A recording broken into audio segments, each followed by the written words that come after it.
Hello दोस्तों, good morning. जो भी स्टूडेंट झारखंड के जेपीएससी तथा जेएसएससी की तैयारी करना चाहते हैं तो हमारे यूट्यूब चैनल में उसका स्वागत है। अगर वीडियो अच्छा लगे तो हमारे यूट्यूब चैनल द्रोणा क्लासेस को लाइक एंड सब्सक्राइब कर दीजिएगा। तो आज हम डिस्कस करते हैं बहुत ही महत्वपूर्ण क्वेश्चन जिससे जेएसएससी तथा जेपीएससी में प्रायः सवालों को देखा जाता है।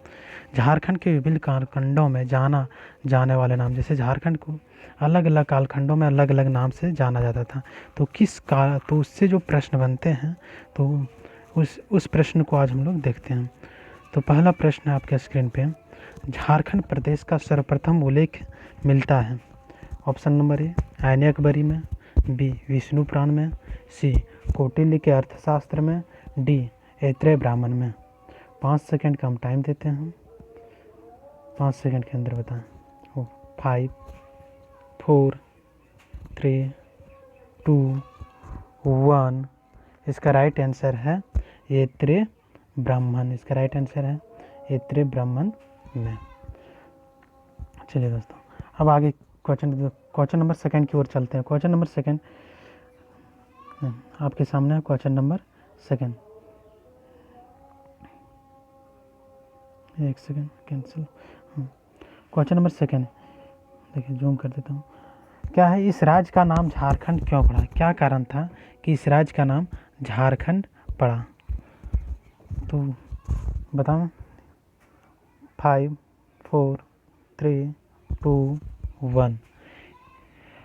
क्यों पड़ा? तो वन एवं झाड़ियों की बहुलता के कारण। ऑप्शन नंबर ए, वन एवं झाड़ियों की बहुलता के कारण इसका नाम झारखंड पड़ा। चलिए, अब क्वेश्चन नंबर 3 की ओर हम लोग आगे बढ़ते हैं। क्वेश्चन नंबर 3 में क्या है, झारखंड शब्द का सर्वप्रथम उल्लेख कब किया गया? तो झारखंड जो शब्द है जिसके नाम पर इस राज्य का नाम झारखंड पड़ा, उसका सर्वप्रथम उल्लेख कि इस क्षेत्र का नाम झारखंड रहेगा, इसका सर्वप्रथम उल्लेख कब किया गया था? ऑप्शन नंबर ए 7वीं शताब्दी में, ऑप्शन नंबर बी 10वीं शताब्दी में, ऑप्शन नंबर सी 11वीं शताब्दी में, ऑप्शन नंबर डी 13वीं शताब्दी में। तो इसका राइट आंसर क्या होगा बताओ। 5 4 3 2 1। 13वीं शताब्दी में इसका राइट आंसर होगा। 13वीं शताब्दी में सर्वप्रथम झारखंड राज्य का उल्लेख किया गया था। अब आगे क्वेश्चन नंबर 4, ऋग्वेद में झारखंड का उल्लेख किस नाम से किया गया है? तो ऋग्वेद में झारखंड का उल्लेख किस नाम से किया गया है? ऑप्शन नंबर ए कुकुटलाड़, option number B Jharkhand, option number C Kikat नाम देशवानार्थ, ऑप्शन नंबर डी मुरंड। इसका राइट आंसर क्या होगा बताओ। इसका राइट आंसर होगा ऑप्शन नंबर सी किकट नाम देशवानार्थ।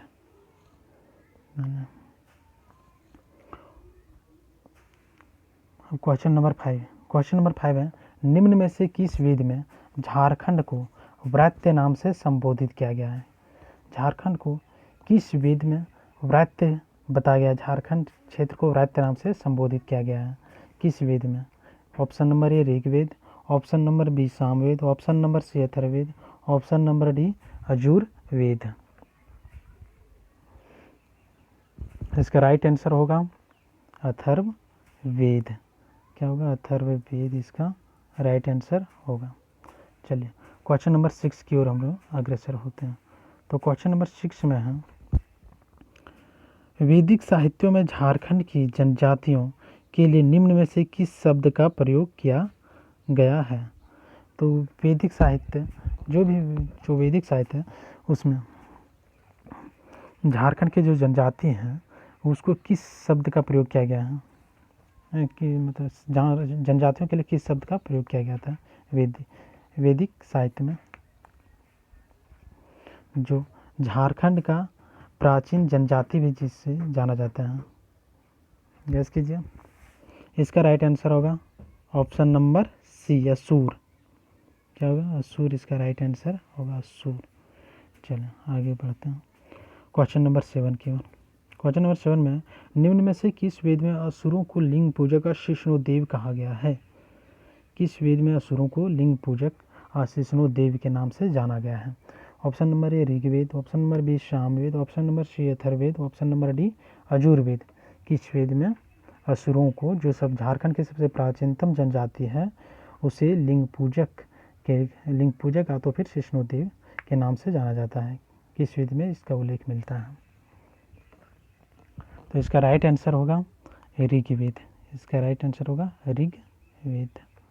चलो क्वेश्चन नंबर 8 की ओर बढ़ते हैं। तुजू के जहांगीर में झारखंड के लिए किस शब्द का प्रयोग किया गया है? Option number A Khokhra, B Jharkhand, B Chhota Nagpur, C Jharkhand, D कुकुट। इसका राइट आंसर होगा खोखरा। तुजू के जहांगीर के, जो जहांगीर के द्वारा लिखी गई पुस्तक है, उसमें झारखंड के लिए किस शब्द का प्रयोग किया गया? तो खोखरा के लिए।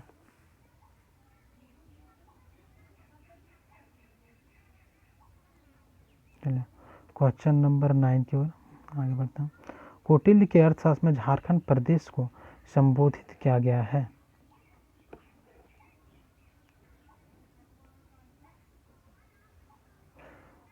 तुजू के जहांगीर कौन लिखा था? गुलबदन बेगम। तुजू के जहांगीर लिखा था, सॉरी। कौटिल्य के अर्थशास्त्र में झारखंड प्रदेश को संबोधित किया गया है, किस नाम से संबोधित किया गया है? खोखरा, झारखंड, छोटा नागपुर, कुकुट।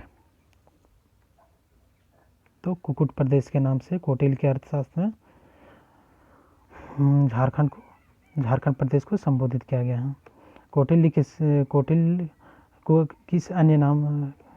का अन्य नाम क्या था एक और, जिसे हम लोग जानते हैं? तो चंद्रगुप्त उसका शिष्य था, चाणक्य था।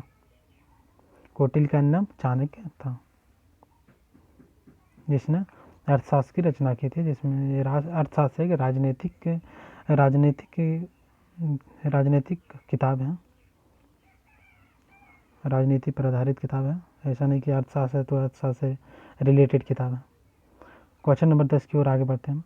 किस ग्रंथ में झारखंड का उल्लेख पुंड्र नाम से किया गया है? तो कौन से ग्रंथ में झारखंड को पुंड्र नाम से बताया गया है, पुंड्र नाम से उल्लेखित किया गया है? तो इसका राइट आंसर होगा ऐत्रेय ब्राह्मण। इसका राइट आंसर होगा ऐत्रेय ब्राह्मण। चलिए क्वेश्चन नंबर आगे बढ़ते हैं। टॉलमी ने झारखंड को किस नाम से संबोधित किया है? तो टॉलमी ने झारखंड को किस नाम से संबोधित किया है? ऑप्शन नंबर ए है Jharkhand, option number B Kalinga देश, option number C Khukhra, option number D Mundal. तो टॉलमी ने झारखंड को किस नाम से संबोधित किया है?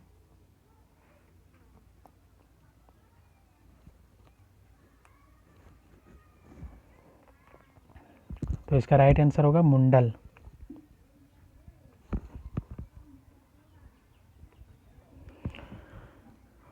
क्वेश्चन नंबर 12, नंबरिंग गलत हो गया, 13।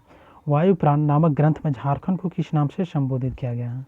वायुप्राण ग्रंथ में झारखंड को किस नाम से संबोधित किया गया है? तो वायुप्राण में झारखंड को किस नाम से संबोधित किया गया है? Option number A Mund, option number B Murand, option number C Pund, option number D Pundarik.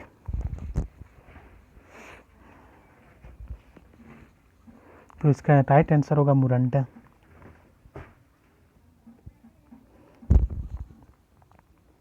Question number 14। Vishnu Purana नामक ग्रंथ में झारखंड को किस नाम से संबोधित किया गया है? विष्णु पुराण में झारखंड को किस नाम से संबोधित किया गया? अभी देखें हम लोग वायुपुराण में मुरंड के नाम से झारखंड को संबोधित किया गया था, जबकि विष्णु पुराण में झारखंड को मुंड नाम से संबोधित किया गया। मुंड नाम उल्लेखित है झारखंड के लिए। क्वेश्चन नंबर 15 क्या है? फाह्यान। तो फाह्यान किसके समय में भारत आया था? चीन यात्री फाह्यान। तो चंद्रगुप्त द्वितीय के समय में भारत आया था। फाह्यान द्वारा झारखंड का उल्लेख किस नाम से किया गया है? फाह्यान द्वारा जो लिखी गई है पुस्तक, क्या नाम है उसका? क्योंकि, तो किस नाम से किया गया झारखंड का उल्लेखित फाह्यान द्वारा? शाहजहां द्वारा झारखंड का उल्लेख किस नाम से किया गया है? कुकुटलाड़, मुंडल, किक्कट प्रदेश और छोटा नागपुर। तो इसका राइट आंसर होगा कुकुटलाड़। इसका राइट आंसर होगा कुकुटलाड़। चलो, भागवत पुराण में झारखंड को किस नाम से संबोधित किया गया? हम लोग देख लिए वायु पुराण में मुरंड के नाम से, विष्णु पुराण में मुंड है, और भागवत पुराण में झारखंड को झारखंड के लिए किस शब्द का, झारखंड क्षेत्र के लिए किस शब्द से संबोधित किया गया है, किस शब्द का उल्लेख किया गया है भागवत पुराण में? तो इसका राइट आंसर होगा कुकुटलाड़। भागवत पुराण में कुकुटलाड़। क्वेश्चन नंबर 17 की ओर बढ़ते हैं। क्वेश्चन नंबर 17 में हम छोटा नागपुर नाम से झारखंड को निम्न में से किसके द्वारा संबोधित किया गया?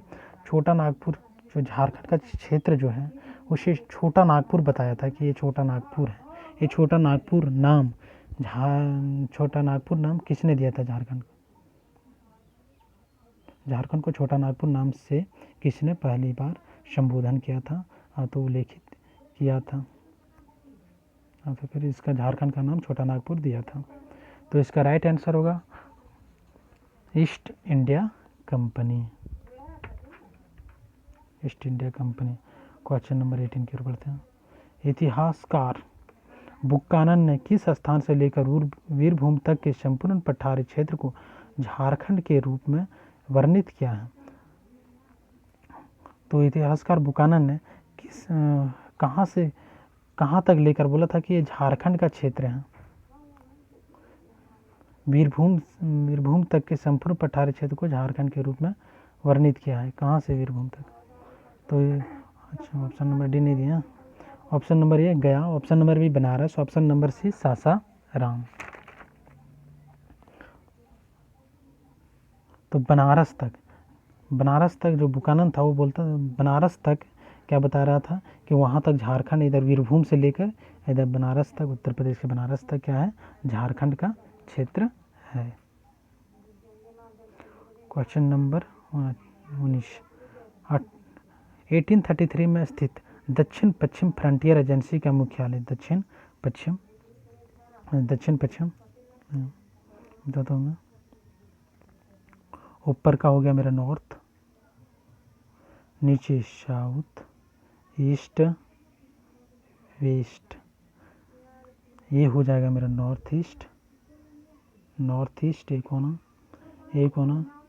साउथ ईस्ट, एक होना वेस्ट साउथ, एक होना north west.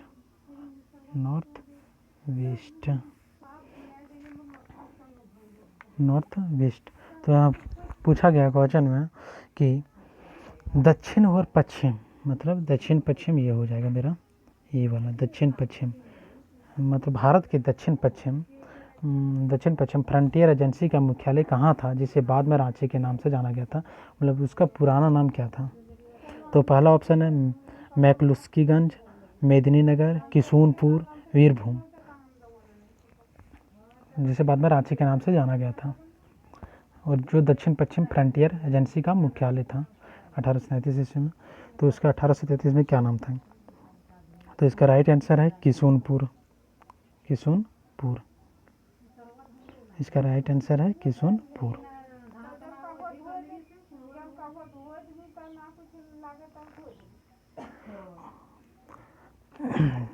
Question number 20। Jharkhand शब्द का प्रथम पुरातात्विक प्रमाण कहाँ से प्राप्त हुआ है? कि झारखंड जो है, मतलब झारखंड का जो शब्द है वो मतलब किस पुरातात्विक प्रमाण से प्राप्त हुआ है हमें? तो ऑप्शन नंबर ए है अशोक के शिलालेख से, ऑप्शन नंबर बी है 13वीं सदी के ताम्रपत्र से, ऑप्शन नंबर सी है समुद्रगुप्त के प्रयाग प्रशस्ति से, और ऑप्शन नंबर डी है हाथी गुफा अभिलेख से। तो कहाँ से प्राप्त हुआ बताएं? तो कहाँ से प्राप्त हुआ? तो हम लोग जानते हैं कि झारखंड शब्द जो है वो छोटा नागपुर शब्द, मतलब 13वीं शताब्दी में जब छोटा नागपुर शब्द आया था झारखंड के, मतलब तो उसी समय जो एक ताम्रपत्र के द्वारा इस राज्य को झाड़ियों और पहाड़ियों वाला राज्य बताया गया था, और इसका नाम झारखंड पड़ा था 13वीं शताब्दी। तो इसका राइट आंसर होगा 13वीं शताब्दी के ताम्रपत्र से। क्वेश्चन नंबर लास्ट है 21। महाभारत काल में झारखंड निम्न में से किस बृहद्रथवंशी सम्राट के अधिकार क्षेत्र में आता था? इसका आप लोग कमेंट करके आंसर जरूर देंगे। देखते हैं कौन कौन इसका राइट आंसर देता है कि महाभारत काल में झारखंड निम्न में से किस बृहद्रथवंशी सम्राट के अधिकार क्षेत्र में आता था? किस क्षेत्र में था बताओ। हम लोग जानते हैं कि जो मगध का प्रारंभिक वंश था वो बृहद्रथ वंशी था। तो बृहद्रथ जिसमें जरासंध जैसे महाभारत कालीन योद्धा हुए हैं, जिसके सेना में असुर जनजाति तथा मुंडा जनजाति भी बड़ी संख्या में थे। तो इसका आप लोग कमेंट करके आंसर अवश्य देंगे। ठीक है दोस्तों, थैंक यू। अगर वीडियो अच्छा लगे तथा अगर आप JSSC तथा JPSC का इसी तरह मॉक टेस्ट लगाना चाहते हैं तो हमारे चैनल को सब्सक्राइब अवश्य कर लें। धन्यवाद।